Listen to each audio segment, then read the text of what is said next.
Guys, yan po yung three-way setup ko guys. Ang ginagamit kong power amp, dalawang power amp, tapos isang integrated amplifier. Tapos meron akong maximizer guys, oh. Napakaganda talaga ang tunog kapag may maximizer ka. Parang dinodoble niya po yung lakas. Tapos itong dalawa kong mid-high gamit ko. Itong mid-high po guys, dito po siya naka sa LX10. Ito po guys.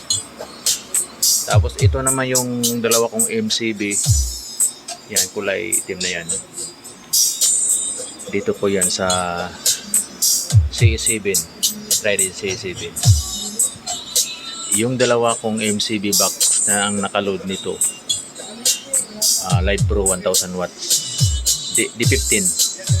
Dito po yan sa CE9. Cymar CE9. Malakas ito guys. Ito yung setup ko nung wala pa akong maximizer. Ngayon, nagdagdag ako ng maximizer.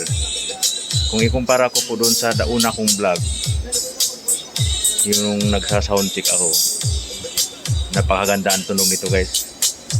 Ito. Kaya sa susunod, ipapakita ko rin ang connection nito kung paano. Sa ngayon lang, nagsa-sound check lang tayo. Medyo mahina lang kasi nakakaisorbo tayo sa mga kapitbahay. Ito guys. Ito yung ginagamit ng Kevlar. Dito po yan sa Twitter. Ito guys. Dalawa na yan. Yan. Kaya sa mga gustong bumuo ng sound, ito guys, mini sound. Ito po yung pinapa-arkilahan ko rin to guys. Ito. Bawat isang ampli ba guys, itong naka CE9, ito po yung ginagamit ko sa bass, yung dual na live. Tapos ito naman yung Trident CE7, nakalink lang po dito yan guys, kaya isang connection lang po ito.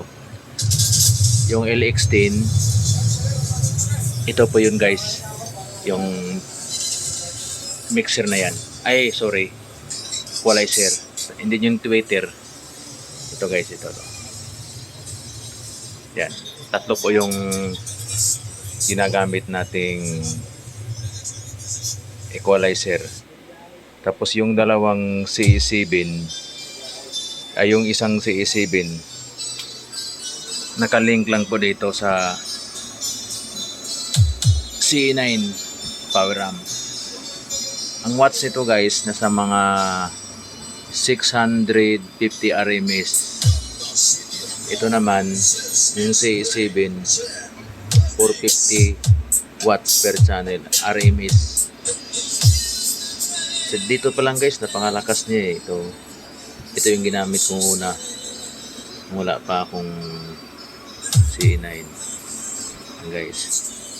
Kaya sa susunod nating vlog, papakita ko naman sa inyo ang connection ng 3-way na 4 amplifier, tapos may maximizer. Ito guys. So maraming salamat guys.